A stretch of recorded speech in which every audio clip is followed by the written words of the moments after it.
Bismillahirrahmanirrahim. Assalamualaikum warahmatullahi wabarakatuh. Waalaikumsalam.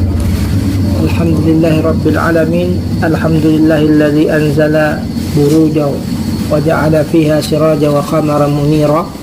Allahumma salli wa sallim ala nabiyyina Muhammadin wa ala alihi wa ashabihi ajma'in. Amma ba'du. Alhamdulillah, puji syukur kita kepada Allah Subhanahu wa taala.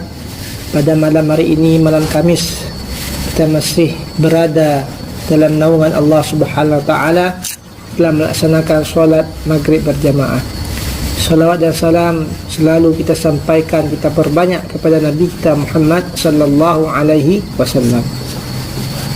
Alhamdulillah, kita hari ini bersama sahabat Bintang Sekorong sudah melakukan perjalanan jauh dari gunung ke gunung, dari Gunung Besi terbang ke Tapak Tuan sampai balik lagi ke Masjid Al-Makmur, Kelut Timur, Kampung Payadapur. Alhamdulillah, kita hari ini melanjutkan materi kita tentang tahsinul Quran. Rasulullah SAW bersabda, bukanlah umatku orang yang tidak memperbagus bacaan Al-Quran. Kata Rasulullah SAW, la salata illa bi ummil kitab.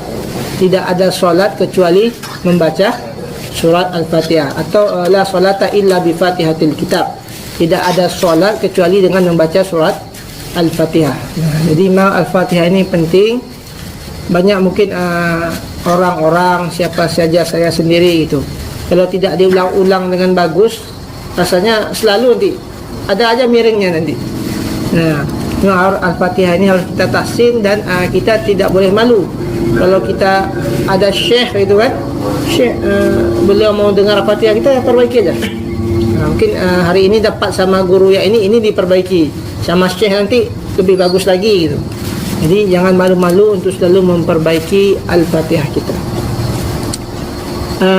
Materi selanjutnya apa nih? Kita tahsin.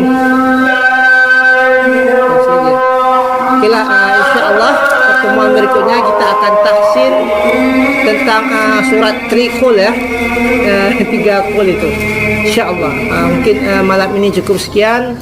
Ini juga sudah mendekati waktu Isya. Mudah-mudahan tadi ada niat iktikaf, karena ini juga masjid ya. Okey, mohon maaf atas segala kesalahan. Wallahu yahdikum ila sabilir rasyad. Assalamualaikum warahmatullahi wabarakatuh.